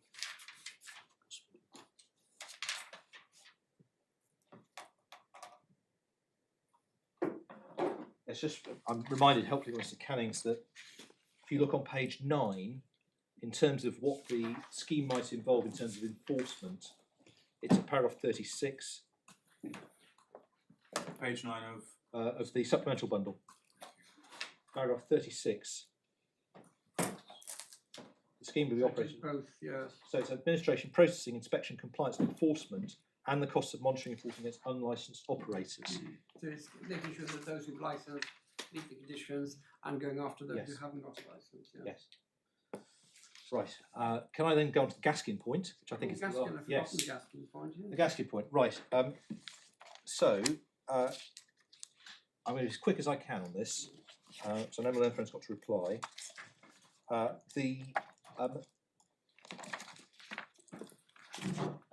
This wasn't pleaded, and this is. One No, I'm not. analysis It's it is not. actually. I'm not. Well, I'm not. I'm making a historical point rather than a pleading point necessarily. I'm trying to explain how we've got where we've got with it. If you look in the statement of facts and grounds, if you look at page 213 of the core bundle, and actually looking at this passage of the statement of facts is perhaps instructive because, of course, I think it's my Lord Justice Lewis pointed out, the claim form asks for the schemes to be quashed as unlawful. Yeah. That's the relief sought Well, in it this claim. actually doesn't do that at all. It asks for the designations to be The quashed, designation's quashed. not Well, the scheme. That was the point. well, I know we had the arguments about delay, and Yeah. I haven't mentioned that word until now because it's not an issue anymore. But Ground to five. be fair to the Mr. Baines and the appellant, it does say at 88, 89 and 90 that you can't charge up front more than the cost of processing the application itself, and that is the Gaskin point, isn't it? Well, no, it says the pleaded point is it's entirely non-refundable to unsuccessful applicants. And 91, the upfront fee, which exceeds by £28, the cost of processing the application of the authorisation scheme is not refundable. The fee therefore includes a contribution to costs of managing and enforcing the licensing scheme. But whatever the position, what my learned friend's argument now is on this question is that the schemes, the designations or the schemes are unlawful and should be quashed because of the inclusion of this £28 additional element in the early bird fee. And the answer is you did act unlawfully, you shouldn't have done it. the answer. Well, there are two answers to it. Well, there are three answers to it actually. The first is that in the summary grounds of defence, the local authority accepted that it should refund the £28 balance. Were you initially intending to keep it then, even if you refused the application? Well, that's. We don't answer that because That's. that's even worse. I think it's well. I the thought point you were- is. The point is that, and we'll come back to the Hemming point in a moment. But the point is that there are two classes of early bird applicants. This is about the early bird scheme. Pre-stay and the post-stay. Pre-stay and If it comes post-stay. back, if it And comes do you back. see from our skeleton argument, pre-stay, they'll be refunded. Post-stay, they will be charged £122. Yeah. For and in fact it's not Gaskin, and indeed it's not paragraph 91 of ECJ and Hemming. That's the Advocate General's opinion. But the judgment of the ECJ is at the very end of the report, and it's the same effect. When are you planning to refund it straight away because you shouldn't have collected it, or when you refuse an application?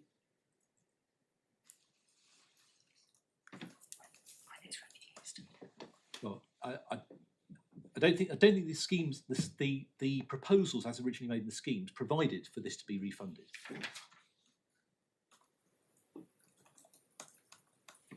The point is that the local authorities accepted that it should be refunded for those who paid it in the past before this claim was brought and the stay was issued, the stay was made, and then in the future, once the schemes come into force, it won't be charged. Now, to the extent that the £28 balance, and one contrasts, of course, it with Gaskin, where the balance I think was £26,000 for Westminster Council's enforcement of sex shop licensing. But this £28 balance, if to the extent that it ought not to be charged, or at least upfront to applicants until they've succeeded, that does not result in the schemes or the designations becoming unlawful, whether a matter of European law or domestic law. And I think, by the way, in terms of European law, the 2009 regulations that are in the bundle are, I think, having looked at the point, I'm sure a friend will let me know if let the court know if I'm wrong. Retained EU law. So the 2009 regulation, the 2009 services regulations, are listed in the very long list of retained EU law.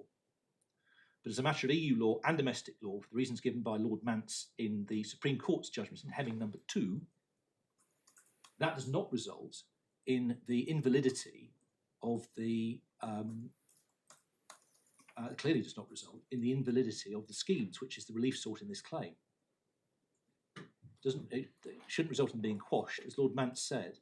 Insofar as there is any unlawful fee element for these reasons, then it's, as a matter of European and domestic law, severable from the lawful scheme.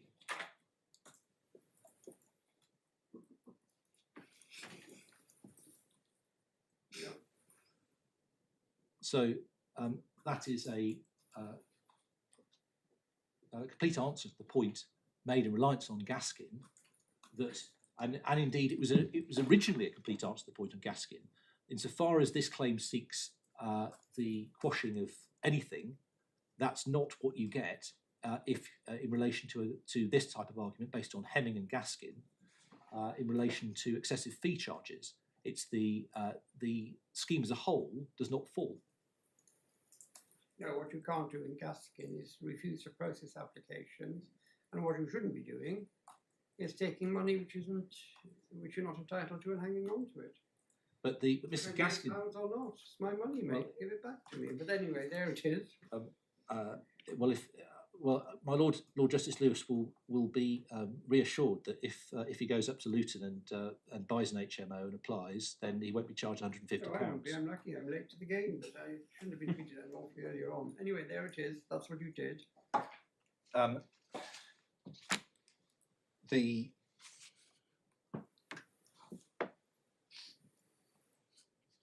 But there we are. So the local authority is. So that's the answer. You see, to the answer. The ground 5. In terms of permission on ground 5, the object of this claim is very different, and the local authority. Designations, it's not a challenge to an unlawful fee that's been levied. And even if it were, the remedy would be the repayment of the fees and the amendment to the charging system. Yeah. There we are. Can I just turn my back for a second?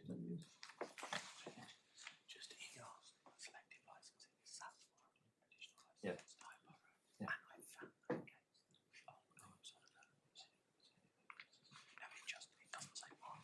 I'm told, Mr. Cannings confirms, having checked, that selective licensing is the south wall, and the additional HMO licensing is the whole borough. Yeah, that's what I thought, yes.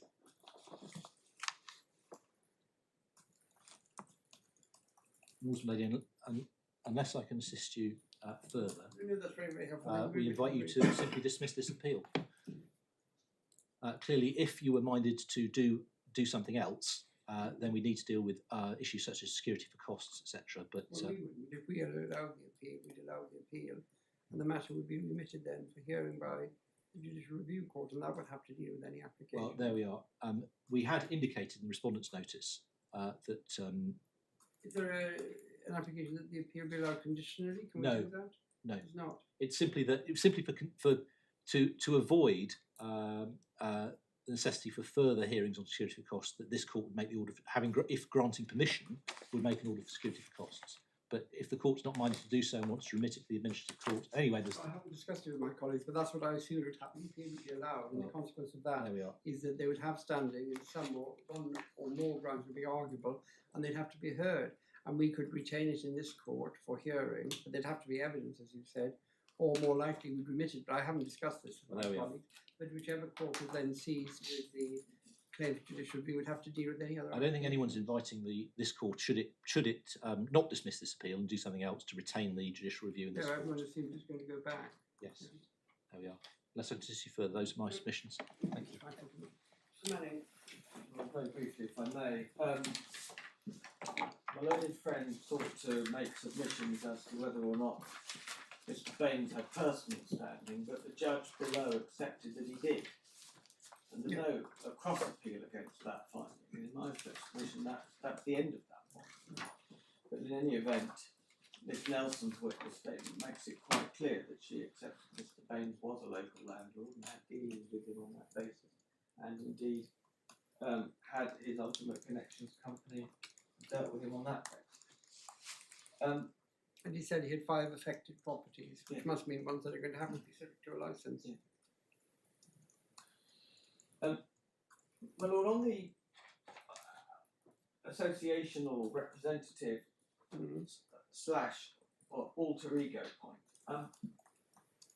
whenever a party argues something in the alternative, the points are often inconsistent with each other. There's nothing wrong in my respectful submission inherently in somebody coming to court and say, I represent people, I do this, I do that, but if the court's not satisfied on the evidence that gives me standing, I have an alternative basis on which I say I have standing, which is my personal standing. Now, one can argue about whether in fact he said that or the extent to which that was drawn out. But in my respectful submission, there's no tension between seeking standing on 2 bases which may be inconsistent. They may be inconsistent because the evidence is not strong enough to establish one, but is strong enough to establish the other. My lord, on the Blackford B and Boothorpe case, and on the same issue, really, I suppose. In my respectful submission, there's no magic about a group being a campaign group or something of that sort. That the types of public interest standing that are discussed, for example, in Walton and the Scottish Ministers and the Good Law Project cases, where those concepts are drawn out, doesn't mean that it's necessarily the case that somebody's standing has to be forced within one of those categories or else simply rejected. And in my respectful submission, to that extent, Mr. Baines' personal standing is relevant, and his use of the company is not necessarily problematic. And indeed, as Mr. Justice Richards, as he then was in Blackford, be made out of paragraph 38, which I took you to this morning, even if I use a company solely for the purpose of avoiding a costs order, that could be dealt with by the awarding of security of costs. And unless that's not the case, then the sort of interiorum argument that my learned friend raised that anyone could use a company may or may not be quite as terrifying as he made out, because the court has power to require corporate entities that may not be able to meet a costs order to make good their expression of willingness to do so by an order for security costs. My lord, on the witness statement point, and it's a very short point, I would simply point out that the statement of fact as pleaded is verified by a statement of truth. Yes, that's certainly the case, yes. And while it's correct to say that the statement of claim in itself in its pleaded fact asserted standing in a sentence or two, simply saying LLA is a representative company, I don't need to take you to the document, but it asserts standing rather than provide oodles of evidence to support that assertion. It is also fair I think if my lord wishes to turn it up, that it's at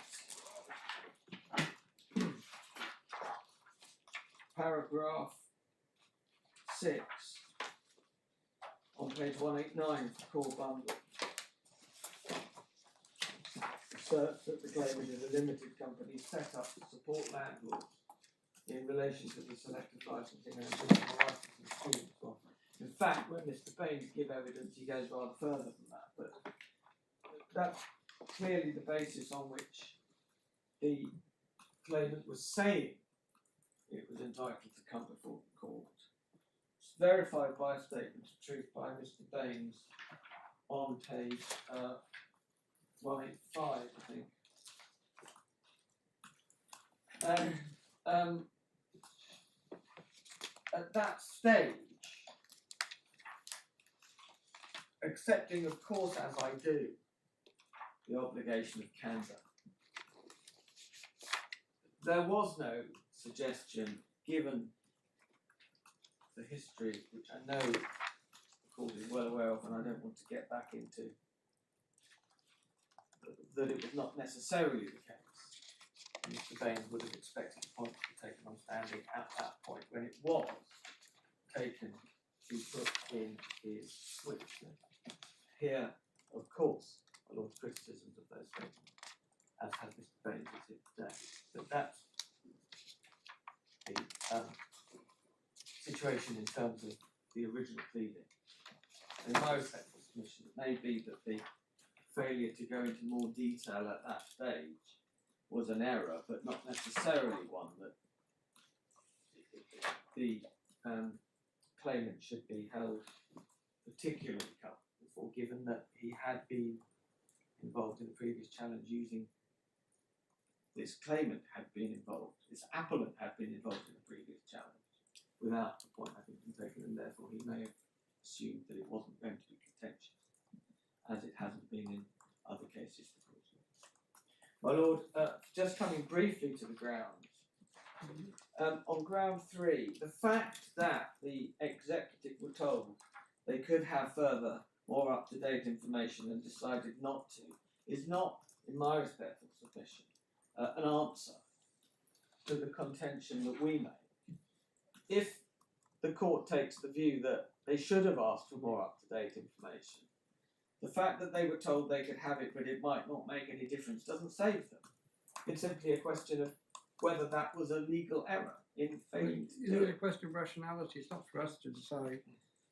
It is a rationality challenge, isn't it? Yes, but if it's irrational to have used out of date, as I would term it, information, it doesn't become rational because someone said to the decision maker, you could wait for more information if you want to, and they said, no, I don't want to. If it's irrational not to wait for more information, then it's irrational. But they're weighing a number of things. They're weighing delay, it's going to take time, and they want to protect Yes. tenants, versus what's the likelihood that anything's going to change. Yes, they are doing it's all of that, yeah. They are doing that. But what they have to do is act rationally. My only point is the irrational does not become rational because somebody said, would you like to do X? If the answer to that is no, I wouldn't like to do X. Depending on the reasons they give. Yes, of course. But if they should have done X, they should have done X. And it, Yeah, but it's not should, it's irrational not to. You must always remember that. They are the ones No, that are running the yes, country. I of course accept that. My use of the word should was a It just shorthand means for shorthand for if it would be rational- irrational not to. if rationality requires them Yeah. to do X. The fact that they were offered the chance and decided not to doesn't say anything. I would submit in the context of that ground actually that now my lords and my lady have seen section 3 of the Act. That is actually a relevant point on the ground because section 3 is in mandatory terms. The authority must keep housing conditions in their area under review with a view to identify any action that may need to be taken by them under any of the provisions, including Part 1 enforcement and licensing under Parts 2 and 3. That continuing duty to keep conditions under review, in my respectful submission, reinforces the argument that seeking a report in 2019 doesn't adequately provide information in 2023 for those statutory purposes. My Lord, I think you have my submissions on ground 4. I don't have a reply in relation to that. All I would say in relation to ground 5, and this is the last point, unless those behind me think I've forgotten something important, is this: whether or not a quashing order could or could not be obtained, and I don't concede that it could not on the facts of this case, does not seem to me that because in Hemming a different scheme would not result in a quashing order means that under this statutory scheme the result must be the same. But in any event, there may be other forms of relief that would be available, and that's not a reason to refuse. If that's the only reason for refusing permission, that's not a good reason for refusing permission. It may be that it would be valuable to the claimants, for example, even if declaratory relief were granted, and that would be something that could be considered. But how? Because it doesn't have any property that is applied for a licence. It hasn't paid any money. Well, the illegality that Will be established, and other people will be able to benefit from it. yes, and that is the reason that relief in my respect for submission is a separate consideration.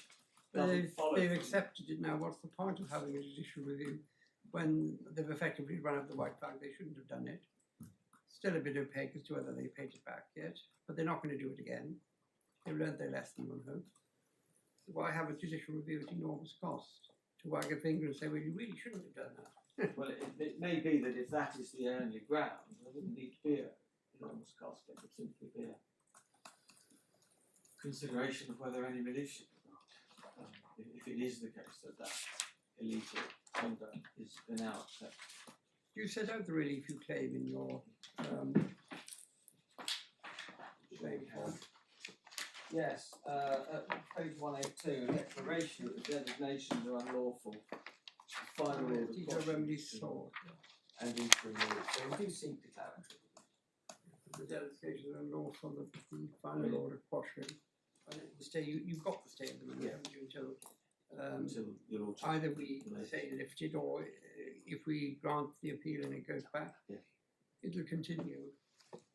My lord, yes, my lord. I accept that the declaration sought may be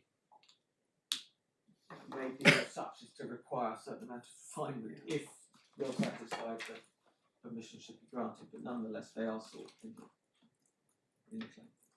Yeah. My lord, Go to double check there's nothing else. if I may just have one moment.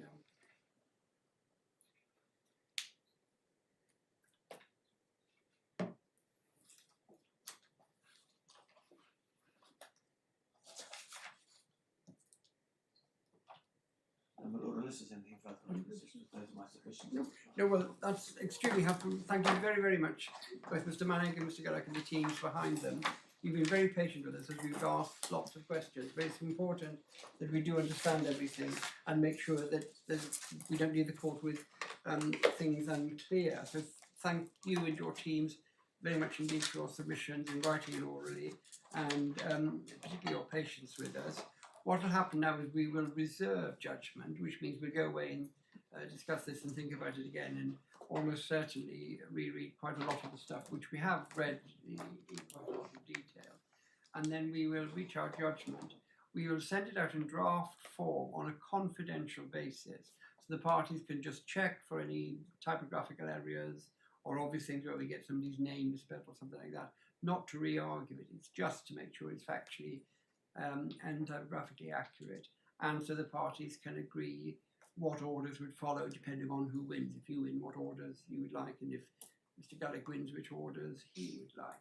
And that is a confidential process, and that draft judgment cannot be disclosed to anybody else. Even people who might be members of any group or company, it is entirely confidential. Failure to comply with the confidentiality requirements will be a criminal offence and can lead to serious consequences. So please do bear that in mind. And then when we've got the typographical corrections and they've been put into the judgment and we've decided the order, we will hand the judgment down, which means it'll formally be handed down by this court. We don't do that in this modern world. In the old way, when we turn up in a room and say hello again, we do it electronically. So you won't see us again, which may be a blessing or it may not. But it has been a pleasure to see you all. And that's what will happen next. So the draft judgment in confidential form, and then the final judgment, both stages being done electronically rather than in person. So thank you all again very, very much for all your assistance. All rise in favour.